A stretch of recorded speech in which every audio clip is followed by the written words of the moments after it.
ETF index mutual funds నేర్చుకుని stock మార్కెట్లో రాణించాలనుకుంటున్నారా? వెంటనే ఈ నెంబర్కి కాల్ చేయండి. నమస్తే, welcome back to Suman TV. ప్రస్తుతం మనతో పాటు ఉన్నారు consumers affairs committee chairman Mandari Krishna Reddy గారు. నమస్తే సార్. నమస్తే అమ్మా. సార్, మీరు కొన్ని వీడియోస్లో అన్నారు కదా, చాలా మంది అబ్రాడ్ ఎడ్యుకేషన్కి అమెరికానే ముందు చూస్తూ ఉంటారు. ఫస్ట్ స్టెప్ అయితే అమెరికా అంటారు, మిగతా తర్వాత విషయం. అయితే ఇప్పుడు ఒక్కసారి ఈరోజు క్వశ్చన్ ఏంటంటే, యూరప్ వర్సెస్ అమెరికా తీసుకుంటే ఇండియన్ స్టూడెంట్స్కి ఏది బెస్ట్ అంటారు? అంటే కెరియర్గా పరంగా కానీ, లైఫ్ స్టైల్ పరంగా కానీ, అసలు యూరప్లో ఎలా ఉంటుంది, మన యూఎస్ఏకి ఎలా ఉంటుంది, కంపారిజన్ ఏంటి, మెరిట్స్ అండ్ డిమెరిట్స్ అంటే ఒక్కసారి సార్. అమెరికా, ఐరోపా దేశాలు ఈ రెండింటి మధ్య కంపారిజన్ చేసినట్టయితే అమెరికాలో ఉండేటువంటి సంస్కృతికి యూరోప్ సంస్కృతికి మధ్యలో డిఫరెన్స్ ఉంది. ముఖ్యంగా అమెరికాలో ఉన్నటువంటి పౌరులంతా కూడా ఎక్కువ మంది వలసవాదులు, బయట నుంచి వచ్చి అమెరికాలో స్థిరపడి అమెరికన్ ఆ కంట్రీని, దేశాన్ని అభివృద్ధి పరిచిన వాళ్ళు. కానీ యూరోప్ దేశాల్లో మొదటి నుంచి కూడా జాతులు అక్కడ ఉండి ఒక జాతి పరంగా, ఒక సాంప్రదాయ పరంగా పర్ఫెక్షన్ ఉన్నవాళ్ళు, అంటే వాళ్ళ పూర్వీకుల లక్షణాలతో వాళ్ళు ఒక సాంప్రదాయబద్ధంగా ఎదిగిన వాళ్ళు. సాంప్రదాయ కుటుంబాలకి, సాంప్రదాయేతర కుటుంబాలకు మధ్యలో ఉన్న డిఫరెన్స్ మనకు కనబడుతుంది. ఎందుకంటే ఈ వలసవాదులు ఎక్కడెక్కడి నుంచో వచ్చి ఒకరికొకరు కలుసుకొని వాళ్ళు బంధాలు ఏర్పరచుకొని వాళ్ళకు గతం లేదు, వాళ్ళ గతానికి సంబంధించినటువంటి సాంప్రదాయాలు లేవు వాళ్ళకి. ఈ అప్పటికప్పుడు తోచిన వాటిని మాత్రం అనుసరించుకుంటూ పోయేటువంటి విధానం అమెరికాలో ఉంది. సాంప్రదాయబద్ధంగా తరతరాల నుంచి వస్తున్నటువంటి పద్ధతుల్ని, ఆచారాలని, వ్యవహారాలని ముందుకు పెట్టుకొని దాని ద్వారా ముందుకు వెళ్ళేటువంటి ఒక సిద్ధాంతం, ప్రయోజనాలు మనకు యూరోపియన్ కంట్రీస్లో కనపడతాయి. అది అన్నిటికన్నా ముఖ్యమైనటువంటిది. ఇక మనం దేశాల యొక్క సంస్కృతి సాంప్రదాయాల లోపల ఖచ్చితంగా ఒక రకంగా చెప్పాలంటే అమెరికన్ సాంప్రదాయాల కన్నా, సంస్కృతి కన్నా కూడా యూరోప్ సాంప్రదాయాలు గొప్పగా అనిపిస్తాయి. కానీ అమెరికా బలమైన ఆర్థిక శక్తి ఉన్నటువంటి దేశం. స్టూడెంట్స్ పరంగా మనం చూసినట్టయితే, చెక్ చేసుకున్నట్టయితే మరి కొన్ని కంపారిజన్ చేసుకోవాలి. అక్కడ ఉన్నటువంటి విద్యా విధానాలు, ఇక్కడ ఉన్న విద్యా విధానాలు రెండింటిని మనం ఒకసారి బేరీజ్ వేసుకున్నట్టయితే, మొదటిది అమెరికాలో ఉన్నటువంటి విద్యాలయంలో ప్రపంచవ్యాప్తంగా పేరు ప్రఖ్యాతి పొందినటువంటి చాలా విద్యాలయాలు, ఎక్కువ యూనివర్సిటీస్ అమెరికాలో ఉన్నాయి. యూరోప్లో పరిమితంగా ఉన్నాయి. అంటే యూరోప్ దేశాల్లో తీసుకున్నట్టయితే పెద్ద దేశాలు 2-3 కన్నా ఎక్కువ మనకు దేశాలు కనబడవు. మిగతా చిన్న చిన్న దేశాలు. నేను చెప్పాలంటే ఒక దేశానికి ఇంకో దేశానికి మధ్య సరిహద్దులు కూడా ఉండవు.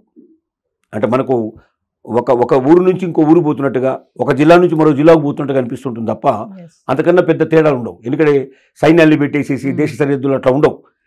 వీసా కూడా మనకు స్టింగెంట్ వీసా అంటారు. అంటే ఒకేసారి మనకు 8 దేశాలు 9 దేశాలకు ఒకటే వీసా, యూరోపియన్ దేశం మొత్తం దేశాలకు సంబంధించిన వీసా దొరుకుతుంది మనకు. అంటే ఒక వీసా తీసుకొని 8 దేశాలు తిరిగి రావచ్చు. అది బస్సులో ప్రయాణం చేయొచ్చు. మామూలుగా అక్కడ రెడ్ బస్ అనేటువంటిది అక్కడ బాగా ఫేమస్. రెడ్ బస్ మనం ఎక్కామంటే 8 దేశాలు తీసుకెళ్ళిపోతుంది. అంటే ఒక్క రోజులో మనం 8 దేశాలు పూర్తి చేసేయచ్చు. మన నుంచి నైట్ దాకా 8 దేశాలు కంప్లీట్ అయిపోతాయి. అంత చిన్న చిన్న దేశాలు అవి. పెద్ద దేశాలు మనకు ఎక్కువగా మనకు చూసుకున్నట్టయితే ఇటు మనకు ఇంగ్లాండ్ కానీ, లేకపోతే జర్మనీ కానీ, నార్వే కానీ, ఇట్లాంటి కొన్ని దేశాలు కనపడతాయి. ఇక మనం సాంప్రదాయాలకు ఇది పూర్తయిన తర్వాత విద్యా విధానంలో తీసుకున్నట్టయితే, విద్యా విధానం లోపల మనకు యూరోపియన్ కంట్రీస్లో ఎక్కువ ఎగ్జామ్స్ ఉంటాయి, ఎక్కువగా టెస్టింగ్ విధానం ఉంటుంది. దీర్ఘకాలం ఉండకుండా తక్కువ కాలంలోని విద్యా విధానం పూర్తవుతుంది. అంటే అక్కడికి మధ్య చూసినట్టయితే డిగ్రీ కానీ, పోస్ట్ గ్రాడ్యుయేషన్ కానీ పీరియడ్ తక్కువ ఉంటుంది. తక్కువ పీరియడ్ లోపల మనకు పూర్తి చేయడానికి యూరోప్లో అవకాశాలు ఉంటాయి. ఎక్కువ పీరియడ్ మనం యూఎస్లో చేయాల్సిన పరిస్థితి ఏర్పడుతుంది. అంటే ఎక్కువ యూఎస్లో ఎట్లా ఉంటుందంటే ఆడుతూ పాడుతూ చదువుకున్నట్టు ఉంటుంది. అప్పుడప్పుడు ఎగ్జామ్స్ తక్కువ ఉంటాయి. ఎక్కువ వ్యక్తిగత శ్రద్ధ చెప్పి, పర్సనల్గా అతని మీద శ్రద్ధ పెట్టి ఆ కెరియర్ తను డెవలప్ చేసుకుంటున్నాడా లేదా, స్టూడెంట్ ఎదుగుతున్నాడా లేదా అనేటువంటి టెస్ట్ చేసుకునే విధానాలు ఇక్కడ ఉంటాయి. అక్కడ ఏంటంటే అలా కాకుండా మాటిమాటికి టెస్టులు ఉంటాయి. వాటి లోపల దొరికేటువంటి మార్కుల ఆధారంగా నెక్స్ట్ ప్రమోషన్స్ ఉంటాయి. ఆ రకమైనటువంటి పద్ధతులు ఉంటాయి. రెండింటికి మధ్యలో డిఫరెన్స్ ఉంది. అంటే ఒక సీరియస్నెస్తో చదువుకోవాల్సిన అవసరం యూరోపియన్ కంట్రీస్లో ఉంటుంది. ఆడుతూ పాటు చదువుకునేటువంటి అవకాశాలు అమెరికాలో ఉండే అవకాశాలు ఉంటాయి. కాబట్టి ఇంకోటి ఏంటంటే అమెరికన్ విధానం లోపల ప్రపంచంలో ఏ దేశమైనా అమెరికాలో చదువుకున్న వాడిని వెంటనే తీసుకోవడానికి ప్రయత్నం చేస్తుంది. అంటే మీరు ఇద్దరిని యూరోప్లో చదువుకున్న వాడిని అమెరికాలో చదువుకున్న వాడిని ఇద్దరిని ఒకవేళ ఇంకొక దేశానికి ఎక్కడికైనా వెళ్తే ఈ 2 కంట్రీస్ కాకుండా యూరోపియన్ అమెరికా కాకుండా వేరే దేశానికి వెళ్ళినప్పుడు అక్కడ ఫస్ట్ ప్రిఫరెన్స్ ఎవరికి ఇస్తారంటే అమెరికన్స్కి ఇచ్చే అవకాశాలు ఉన్నాయి. ఎందుకంటే అమెరికన్ విధానం ప్రపంచవ్యాప్తంగా చాలా వేగ ప్రసిద్ధి చెందింది. అమెరికాలో చదువుకొని వచ్చా యూఆర్ యుఎస్ రిటర్న్ పర్సనా అన్నప్పుడు ఒక గౌరవం ఎక్కువ పెరిగే అవకాశం ఉంది. యూకే కొద్ది తక్కువ ఉంటుంది దాంతో చూసుకున్నట్టయితే. యూరోపియన్ కంట్రీస్లో కొంచెం తక్కువ ఉండే అవకాశాలు ఉన్నాయి. ఇది ఫీజుల విషయంలో కూడా అమెరికాలో ఫీజులు చాలా భయంకరంగా ఉంటాయి, యూరోప్ కంట్రీస్లో చాలా తక్కువ ఉంటాయి. అంటే తక్కువ ఖర్చుతోటి విద్యా విధానం పూర్తి చేసుకుని తక్కువ సమయంలో విద్య పూర్తి చేసుకునే అవకాశాలు యూరోపియన్ కంట్రీస్లో ఉంటాయి. ఎక్కువ ఖర్చుతో కూడుకొని ఎక్కువ కాలం చదవాల్సిన అవసరాలు అమెరికాలో ఉంటాయి. ఈ రెండింటి మధ్య ఉన్నటువంటి డిఫరెన్స్ స్టూడెంట్స్ సంబంధించినటువంటిది. సో కమింగ్ టు మరి ఆపర్చునిటీస్ విషయానికి వస్తే జాబ్ ఆపర్చునిటీస్ ఎలా ఉంటాయి అమెరికా వర్సెస్ యూరోప్ అంటే? జాబ్ ఆపర్చునిటీస్ పోర్చాలంటే ఇప్పుడున్న పరిస్థితుల్లో మాత్రం అమెరికా కన్నా మనకు యూరోపియన్ కంట్రీస్లోనే మెరుగ్గా కనబడుతున్నాయి. ఎందుకంటే అమెరికాలో ట్రంప్ రాకముందు వేరే పరిస్థితులు ఉన్నాయి, ట్రంప్ వచ్చిన తర్వాత పరిస్థితులు వేరుగా ఉన్నాయి. ట్రంప్ వచ్చిన తర్వాత ఏం చేస్తున్నాడంటే ఆపర్చునిటీస్ అన్ని తగ్గించేస్తున్నాడు. ముఖ్యంగా భారతీయులు ఇక్కడి నుంచి వెళ్ళేటువంటి వాళ్ళకి, ఇతర దేశాల నుంచి వెళ్ళే వాళ్ళకి ఆపర్చునిటీస్ తగ్గించేస్తున్నాడు. అక్కడ ఎక్కువ ఉండడానికి వీలు లేకుండా బయటకు పంపించే ప్రయత్నం చేస్తున్నాడు. ఎవరైతే వాళ్ళంతా వాళ్ళుగా ఆర్థికంగా కెపాసిటీ ఉండి డబ్బు ఇంటి దగ్గర నుంచి తెచ్చుకొని చదువుకోవడానికి వీలుగా ఉండేవాళ్ళు తప్ప అక్కడ లోకల్గా ఏదైనా జాబ్స్ చేసుకుంటూ పార్ట్ టైం జాబ్ చేసుకుంటూ తమను తాము పోషించుకుంటూ తమ ఎడ్యుకేషన్ కంప్లీట్ చేసుకోవడానికి అవకాశాలు పూర్తిగా మూసుకుపోయేటట్టు చేశాడు. అదే యూరోపియన్ కంట్రీస్లో వాళ్ళు తీసుకోవాలంటే ఖచ్చితంగా మనం వేరే రకమైనటువంటి జాబ్ వారు ఏదైనా చేసుకోవచ్చు, జాబ్ చేసుకోవచ్చు, పార్ట్ టైం జాబ్ చేసుకోవచ్చు, వాళ్ళని వాళ్ళు పోషించుకోవచ్చు, వాళ్ళు ముందుకు పోవడానికి అక్కడ పాసిబిలిటీస్ ఉన్నాయి. కానీ ఇక్కడ అవకాశాలు మూసుకుపోయినాయి. ఇప్పుడున్న పరిస్థితుల లోపల మనం తక్కువ ఖర్చుతోటి ఎక్కువ ఆపర్చునిటీస్ తోటి బయట మనం పనిచేసే అవకాశాలు, పార్ట్ టైం చేసుకునే అవకాశాలు, డబ్బు సంపాదించుకునే అవకాశాలు, మన కాళ్ళ మీద మన ఇంటి దగ్గర నుంచి డబ్బు తెచ్చుకోకుండా అక్కడే మనం పూర్తి చేసుకొని ఎడ్యుకేషన్ పూర్తయిన తర్వాత కూడా కొంతకాలం అక్కడ ఉండి మనం మరొక జాబ్ వెతుక్కోవడానికి కానీ లేదా మరి హైయర్ ఎడ్యుకేషన్ వెళ్ళడానికి కానీ సంపూర్ణమైన అవకాశాలు ఇప్పుడు ఉన్న పరిస్థితుల్లో చూస్తే యూరోప్ కంట్రీస్లో ఎక్కువ ఉన్నాయి, అమెరికాలో చాలా తక్కువ ఉన్నాయి. So coming to benefits, challenges ఏముంటాయి సార్ అక్కడ ఉండడానికి యూరోప్ కానీ మన యూఎస్ఏ చూసుకుంటే? ఛాలెంజెస్లో తీసుకున్నట్టయితే బెనిఫిట్స్గా తీసుకున్నట్టయితే అమెరికాలో నిజంగా స్థిరపడగలిగితే, సరైన వీసాతోటి సరైన పద్ధతిలో స్థిరపడగలిగితే అమెరికన్ లైఫ్ చాలా గ్రేట్గా ఉంటుంది. అమెరికాలో ఉద్యోగం చేసి వచ్చాడంటే ఎక్కడైనా ఉద్యోగాలు దొరికే అవకాశాలు ఉంటాయి. అమెరికాలో స్థిరపడగలిగితే ఇంకా ఎక్కువ ప్రయోజనాలు ఉంటాయి. ఇది నో డౌట్, అందులో సందేహం లేదు. కానీ ఉండగలిగితే అక్కడే వచ్చింది సమస్య. ఉండగలగడం చాలా కష్టం. ఇప్పుడున్న పరిస్థితుల్లో ట్రంప్ ఉన్నంతకాలం, ట్రంప్ విధానాలు ఉన్నంతకాలం అక్కడ ఉండడం చాలా కష్టంతో కూడుకున్న పని. అదే యూరోపియన్ కంట్రీస్లో ఏంటంటే విస్తృతమైన అవకాశాలు ఉన్నాయి. ఎడ్యుకేషన్ టైంలో పార్ట్ టైం చేసుకునే అవకాశం ఉన్నాయి. ఎడ్యుకేషన్ తర్వాత జాబ్లు చేరే అవకాశాలు ఉన్నాయి. జాబ్లు కూడా ఎక్కువగా దొరికే అవకాశాలు ఉన్నాయి.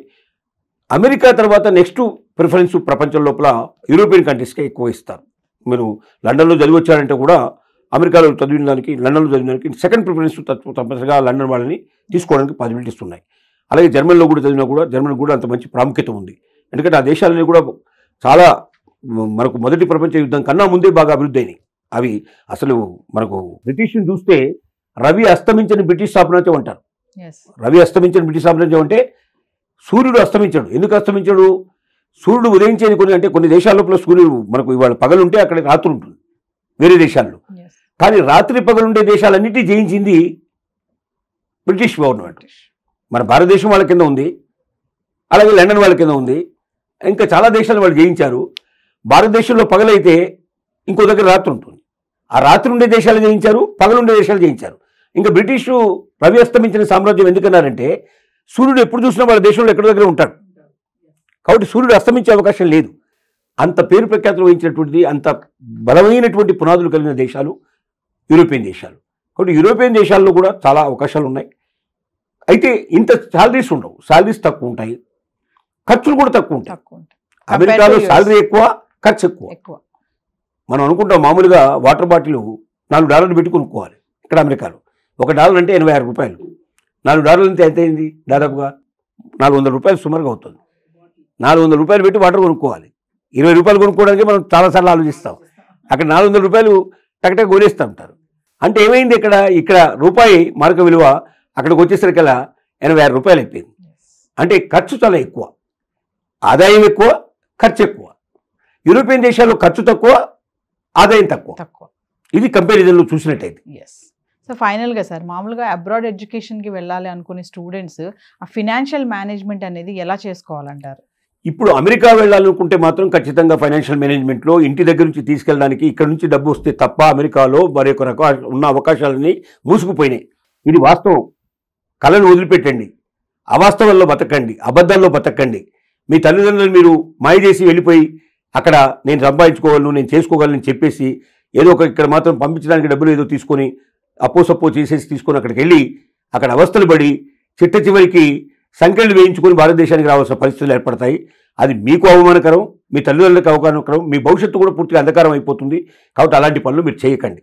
తల్లిదండ్రుల దగ్గర శక్తి సామర్థ్యాలు ఉండి వాళ్ళు మీకు అప్పు చేయకుండా డబ్బు పంపించగలిగే పరిస్థితి ఉంటేనే, ఆ పరిస్థితి ఆ వసతి ఉంటేనే మీరు అమెరికా వెళ్ళడానికి ప్రయత్నించండి. లేదంటే యూరోప్ దేశాలకు ఎక్కువ ప్రాముఖ్యత ఇవ్వండి. నెక్స్ట్ ప్రిఫరెన్స్ యూరోప్లో చాలా దేశాలు ఉన్నాయి, ఒకటి కాదు, దాదాపు 10-12 దేశాల లోపల మీకు ఆ పాసిబిలిటీస్ ఉంటాయి. కాబట్టి ఏ దేశంలో ఆపర్చునిటీస్ ఉన్నాయి, అక్కడ మనకు పార్ట్ టైం జాబ్స్ ఎంత దొరికే అవకాశం ఉంటుంది, మనం కనీసం ఇక్కడ నుంచి వెళ్ళగలిగి అక్కడ చేరుకోగలిగితే మనంతా మనం బతికే అవకాశం ఉన్నాయి లేదా, ఇదంతా మీరు స్టడీ చేయండి. వాళ్ళ ఇంటర్నెట్లో ఓపెన్ చేస్తే ప్రతి ఒక్క విషయం, చిన్న విషయాల నుంచి పెద్ద విషయాల దాకా ప్రతి ఒక్కటి తెలుస్తాయి. కొంచెం జాగ్రత్తగా ప్రతిదీ చదివి అవగాహన చేసుకొని తెలుసుకొని, లేకపోతే బాగా తెలిసిన వాళ్ళని కనుక్కొని ఆపర్చునిటీస్ అన్ని తెలుసుకున్న తర్వాతనే మీరు అక్కడ ఉపాధి కల్పించుకోగలుగుతారు. మీరు ఇంటి దగ్గర ఆధారపడకుండా అక్కడ బతకగలుగుతారు. ఫస్ట్ వెళ్ళడానికి మాత్రం ఇంటి వాళ్ళు సపోర్ట్ ఇచ్చే పాసిబిలిటీ ఉంది అని ఇవన్నీ నిర్ణయించుకొని నిర్ధారణ చేసుకున్నాకనే విదేశీ విద్యకు వెళ్ళండి. లేదంటే భారతదేశంలో ప్రతి ఒక్కటి వాళ్ళు చదువుకునే అవకాశం ఉంది. యూరోప్లో వెళ్ళి చదివేటువంటి చదువంతా ఇక్కడ దొరుకుతుంది, అమెరికా వెళ్ళి చదివేంతా ఇక్కడ దొరుకుతుంది. చదువు అంత స్టాండర్డ్గా ఉండదని అనుకుంటారు. స్టాండర్డ్ దాన్ని బట్టి రాదు, నిన్ను బట్టి వస్తుంది. ఇవాళ ఏ యూనివర్సిటీకి వెళ్లకుండా ఇంట్లో కూర్చొని నువ్వు యూనివర్సిటీ చదువంతా ఇక్కడ చదువుకునే అవకాశం ఉంది. మనం చూసాం, మన గొర్రెల కాపురి ఒక మేకలు కాసుకునేవాడు IAS పాస్ అయ్యాడు. అతను ఎక్కడికి వెళ్ళలేదు, ఏ కోచింగ్ సెంటర్కి వెళ్ళలేదు. అతను ఒక చిన్న ఫోన్లో, ఆండ్రాయిడ్ ఫోన్ అతని చేతిలో పట్టుకొని ఆ ఫోన్లోనే మొత్తం ప్రపంచాన్ని అంతా వెతుక్కొని సిలబస్ అంతా పూర్తి చేసుకొని అతను మంచి ర్యాంక్ లోపల పాస్ అయ్యి ఇవాళ కలెక్టర్ కాగలిగాడు. అంటే నీ దగ్గర దమ్ముంటే, నీ దగ్గర ఇంట్రెస్ట్ ఉంటే, జయించాలన్న కోరిక నీ దగ్గర బలంగా ఉంటే, సాధించాలని తపన నీ దగ్గర ఉంటే, ఏ దేశానికి వెళ్లకుండా ఈ దేశంలో కూర్చొని కూడా నువ్వు సర్వం నేర్చుకోవడానికి అవకాశం ఉంది. ఆ శక్తి నీ దగ్గర లేక నువ్వు ఆపర్చునిటీస్ వెతుక్కోవడానికి ప్రయత్నం చేస్తున్నావు. అంటే నీ చేతగానితనాన్ని ఇంకో రకంగా చూపించడానికి ప్రయత్నం చేస్తున్నావు. నీలో చేతగానితనం ఉంది, దమ్ముందని నిరూపించుకోవడానికి ప్రతి విద్యార్థి ప్రయత్నించాలని మన వినతి. Thank you sir.